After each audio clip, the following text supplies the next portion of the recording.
I love you too. Okay. I love you, random citizen. So I was going to say that. We're good. Okay. All right, we're good. All right. Yeah, we're good.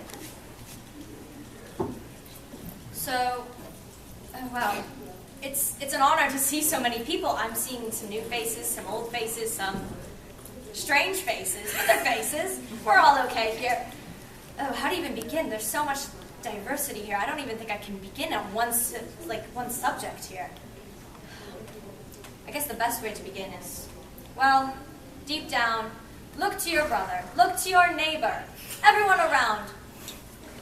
Yes, some of you, different colors, different bloods, different species, ages, genders, it doesn't matter because truly it's all based on what your actions are. So, let's begin with that. Clearly not all of you are troll like myself, but I will be talking about the hemospectrum today. So one thing let's talk about. So don't think of the hemospectrum as a straight line. Think of it as a circle. So you got, rather than like, oh, you got your rust blood, your yellow blood, well, there's a brown blood in there too. I never learned these things. What are you giggling at? So you got all these lines, but the problem is you're all thinking in a straight line. You're not, thank you, dear. You're not thinking in a curvature. Because really what it is it doesn't just go like this. It goes like this. We're all the same. No one's better than the other. You're as high as an indigo blood. You're as high as our darling Dolorosa here. But no one's lower, no one's higher. It's all based on what you do. Say you're a slave. Sorry. Say you're a slave. That doesn't seem fair. Why should you work your whole life? You've done nothing wrong. But meanwhile, someone who goes on murderous rampages, honking, and smacking people in the heads with clubs, well, they seem to get a life of luxury from hatching, and that seems a little strange. I don't know about you, I feel like it's a little bit awkward. Let's also see. Yes, so continuing. Stop it! No. I'm sorry, he likes to use laser pointers. And to show. Now. Let's see what you started. Oh my god! What? Look how cute they are! Oh my god!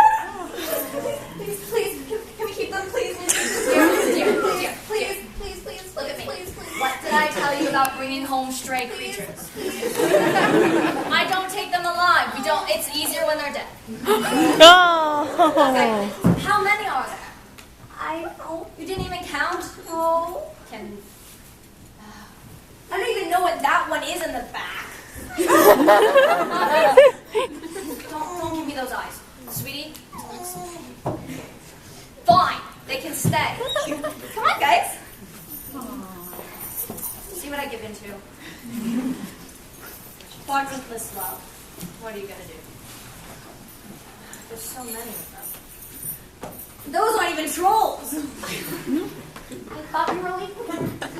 Yeah, we are, but what? Okay. Well, if they're going to be up there, are any of them actually going to say anything? Oh, looks like we have one willing to speak. Yeah, why not? All right. I guess I got a little bit I could deliver if you really want. Take the floor. Oh, yeah. That's good? Would you like a mic? Mike's great, yeah, thanks. Nice. I appreciate that. I enjoy it. You would think I would be used to my friends. Wait, is this on? Listen your mouth, dear. Okay, is this good? Okay. You would think I would be used to my friends turning their backs on me after sweeps, but I guess not.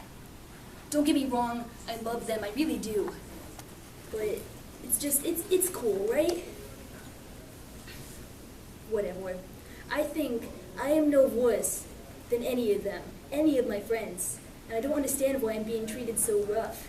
See, Mina, who treated everyone with equal hatred, blew us all up. And still she's everyone's #1 confidant. I can't say I know what's up with that. Trolls, right? Cankry's infuriating. If he could put on his respectful listening ears for just 1 minute, Maybe he could actually tag some useful triggers. He might even find out what mine are. But he couldn't keep his mouth shut if he looked like Curlo's. Oh. Listen, I'm gonna stop there. I'm not here to rag on my friends. I want to reflect on me. Yeah, I know, a little predictable, huh?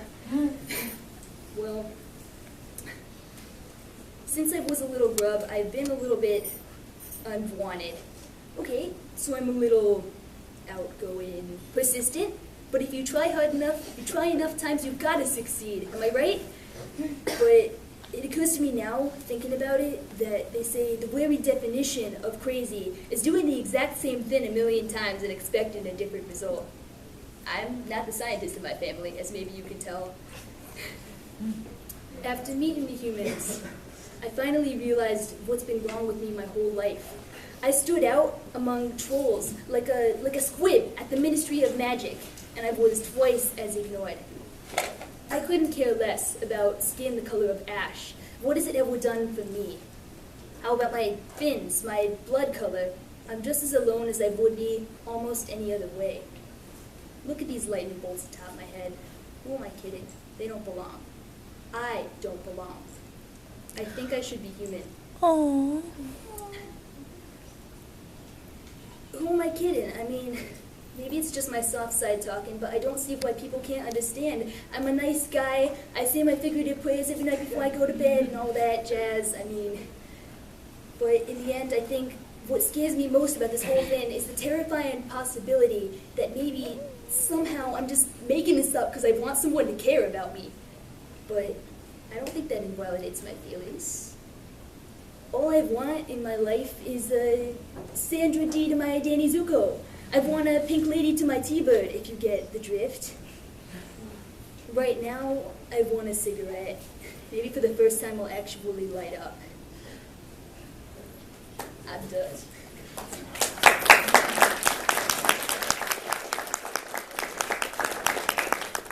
All right, well, that was surprisingly very nice. Okay, oh, do we have another one? Oh, okay. All right. Where do you find these? I guess I've always looked at things differently.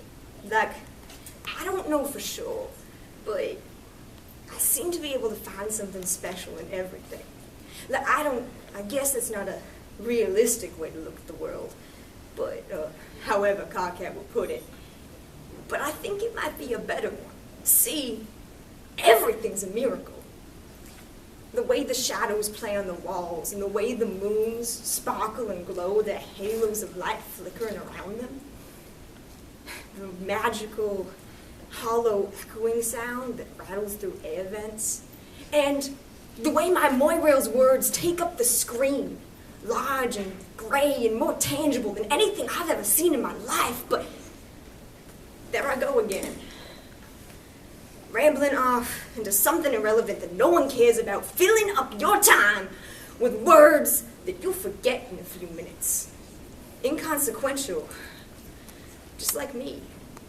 I've been told what I say doesn't make sense, that what I see isn't there, or that I'm just too optimistic. Or was that crazy? I think the word might have been crazy. That my think pan is empty and that I'm no use to anyone. Well, if my think pan's empty, that just means there's more room for better things, right? Better things, better thoughts, things that will lead to change. Speaking of change, I've been seeing a lot of that recently in others and especially myself. I've been running low on pies and the wicked elixir, and I can't tell whether with the less I consume, my thoughts are clearer or more jumbled than they've ever been. I told Carcat, but I guess he has more important things on his hands right now. And that's all right. I didn't want to scare him anyway. But recently, I've been starting to have these flashes. Flashes of things I don't want to be seeing, don't want to be thinking, and it doesn't feel right. And to be honest. They scare me. But one thing I do know is however much these flashes scare me, however much they make me uncomfortable, more than anything, they enrage me. And I don't even know it would, but sometimes now, I feel strong. I feel powerful. I feel more capable than I ever have in my life. Sorry there. I don't know what's happening, man. I don't know what's going on. I'm not gonna pretend to know what's happening to me. But I think I will. And when I do know, I think everyone else will know too.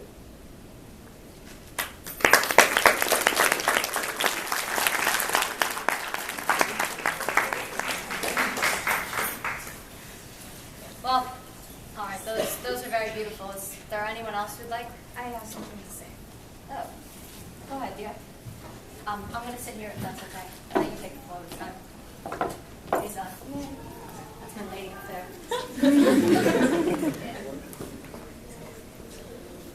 I remember that last night so clearly. The lonely sweep since then did nothing to diminish the clarity which that last night is imprinted into my memory. I fear you do not understand how this feels. So let me explain exactly what it was like. You spend a quiet, empty night in the arms of your beloved. The stars and the moon shine bright and true. It's beautiful, the night peaceful. The only sounds you hear are from your quiet breathing and the steady beat of the heart in his chest at which you lay your head upon. But the bitter tears that roll down your cheeks remind you of the pain that fills both of your hearts. You're curled up against him, his hand running through your hair comfortingly, as he always does. You're signless, the most amazing troll you have ever met, the troll that stole your heart completely. Oh, how you love him. The silence lasts for a long while, before it is broken by his gentle voice, and your heart flutters at the sound, even in such a grave moment. My darling, my beautiful darling, my disciple, my love. You can't help but feel a faint smile tug at your lips as he whispers your name and your title into your ear. A soft purr rising from your chest as he speaks of how much he loves and adores you. Speaking your name, as if in prayer. I'm afraid this is our last night together, my beloved huntress. For I know that tomorrow is the day I shall be taken. I am oh so tired of this doomed planet. Was I so wrong in my wishes for a better, peaceful world for the generations to come? Was I wrong in my wishes for a brighter future? Tell me, disciple, what did I do wrong? You turn over to face him, looking up into his bright, candy-red eyes, flooded with tears. You hated seeing him like this. You take both of his hands in yours, kissing his forehead as another tear spills down your cheek. You have done absolutely no wrong. Please, I can protect you. We can change what is told to happen. We can... He kisses you gently, wiping away your tears with a gentle swipe of his thumb. He pulls you away to look into his eyes, and once again you're lost in his.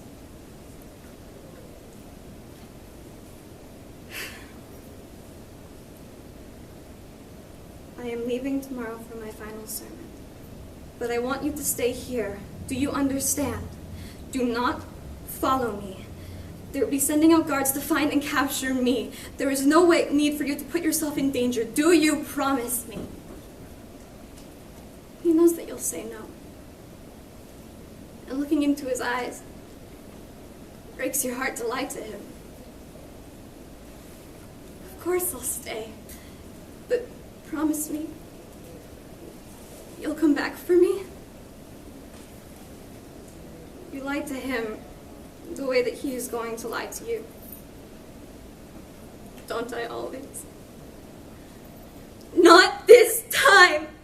You want to scream, you want to hold him there, make him change his mind, make him stay, but it breaks your heart as you realize you never could. The next night, you follow him to his sermon in silence. He knows that you're there. He never expected you to stay, and as he preaches, you stand beside him as the guards finally capture you.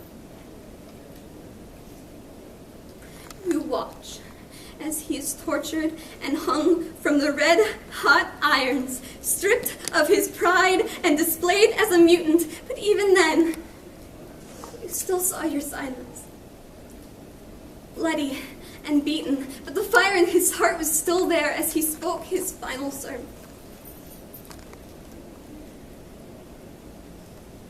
You cry out as he is struck by a dark blue arrow.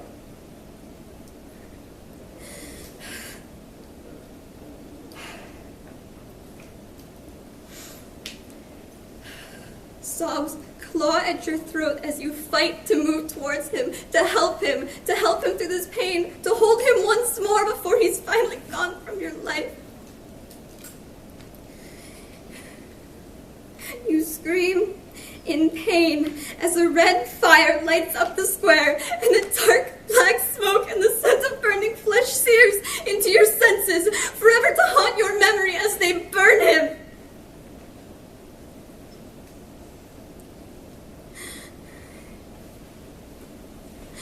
You fall to your knees, clutching the leggings close to your chest, the last tangible thing you have left of your silence, now known as the sufferer.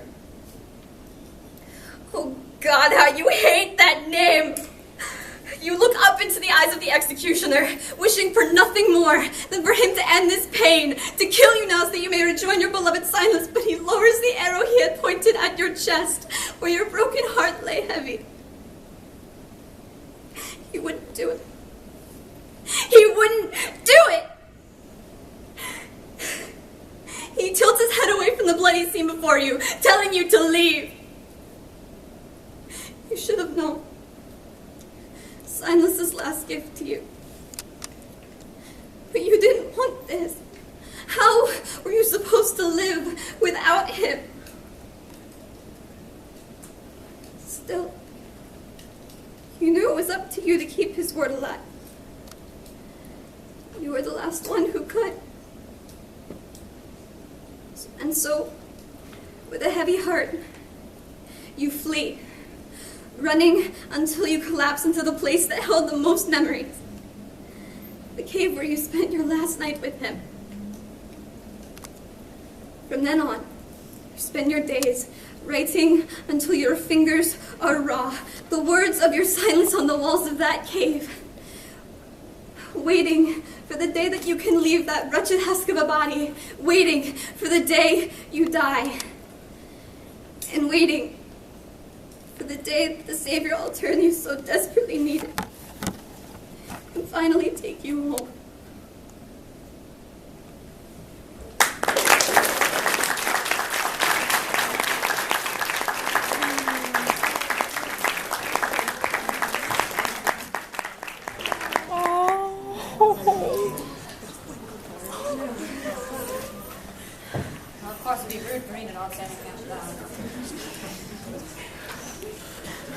I could have one of the wireless, please. Thank you.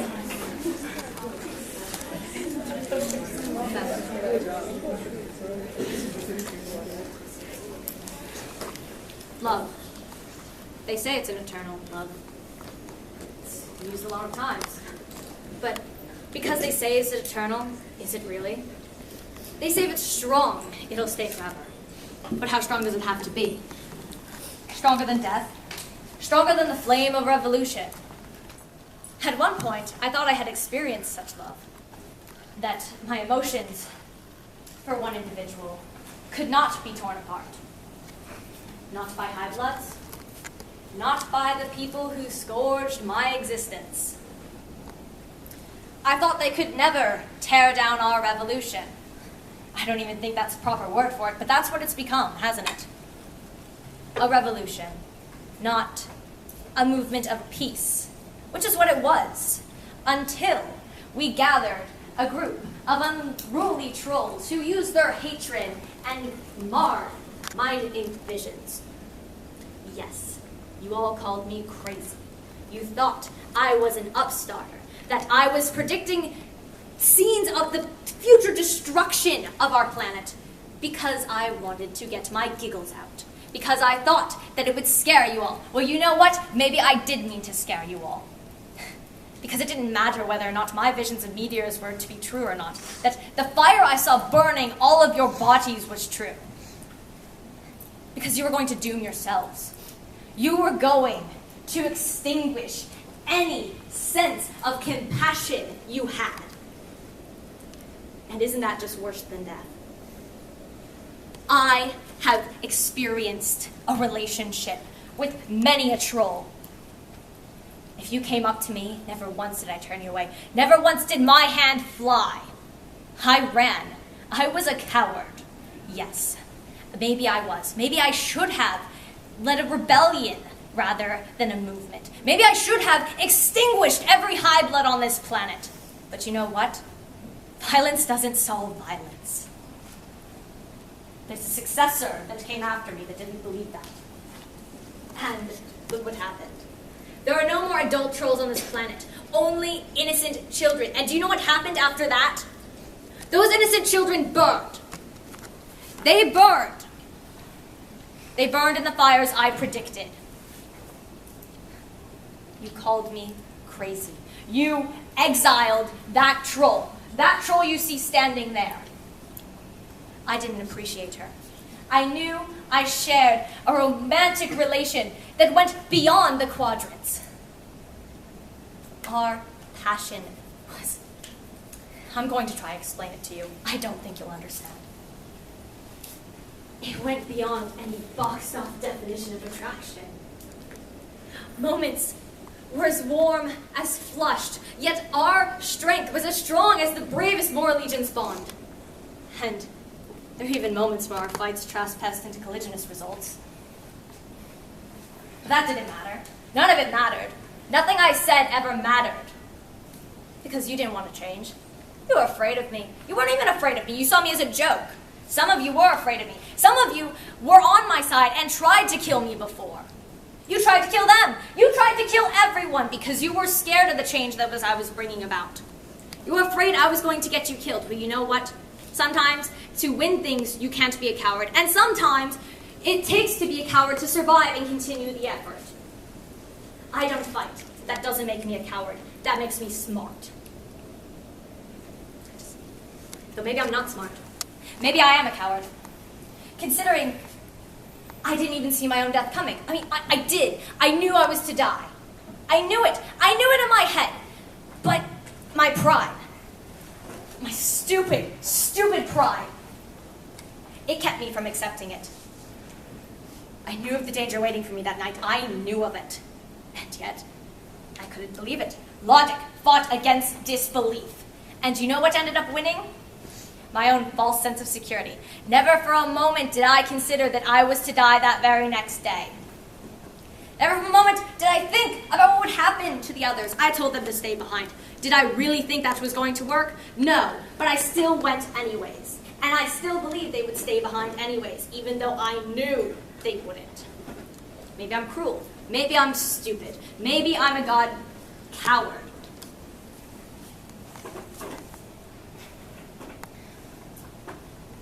My darling disciple, I fear this is the last night we have together. I am oh so tired of this doomed planet. Was it so wrong for me to wish in a more peaceful future for the generations to come? Was my visions wrong when I said I wanted peace, that I wanted equality? Tell me, disciple, what did I do wrong? She cried that night. I cried with her. Who wouldn't? But while she wept for my loss, I was selfish. I wept for the loss of the revolution. I was overcome by anger and grief, thinking, whoa, things have gone bad. However, I didn't think about these lovely people. I didn't think. No one thought. We only did. I thought originally. I had many ideas, and that's how I got so far. I got far with the help of these kind trolls, of which suffered with me. Because of you. Because of all of you. Even if you didn't play a part of it. You stood by. You witnessed it. You allowed it to happen. Being a witness is not an excuse. If you see something happening, you do something, don't you? I proved that. I had the bravery to stand up to it. And yet I was a coward and didn't believe I was to die. I didn't think for a moment that night of how she would suffer. Not how she would be forced to realize the brutality of my execution, be forced to watch.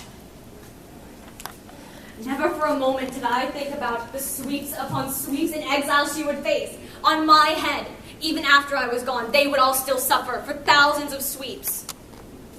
They were to live longer than me. They were to live long lives. They could have left me behind, let me rot. I should have died, okay? Simple, I should have died earlier. Wouldn't have that made your job easier? Wouldn't have made everything much better if I was gone, because nothing changed, even after I did die. I never thought for a moment any of us would be harmed. So I went to that stage, and I stood up there, and I saw the high bloods in the back. I saw the guards. I saw the weaponry. I even knew where my comrades were hiding. And I knew that the moment I made a single movement, that they would not be able to escape. We were trapped. There was no way out. And yet, I got up on that stage, and the moment the words fell from my lips, I was speaking their death sentences. But it doesn't matter now, does it? All's done in the past. I'm dead, they're dead, we're all dead. We're all dying because no one has compassion. I can't say I've given up. I'll never give up. My journey's over. I hoped that someone would arise. I still do. No one has. I guess I should get back to the original topic of this. Love. Is it truly existing or not? Because personally, for a while I lost faith. I lost faith that such a thing as love existed. I did. Simple. But now, I've had time to reflect. Love is eternal. Just not bodies.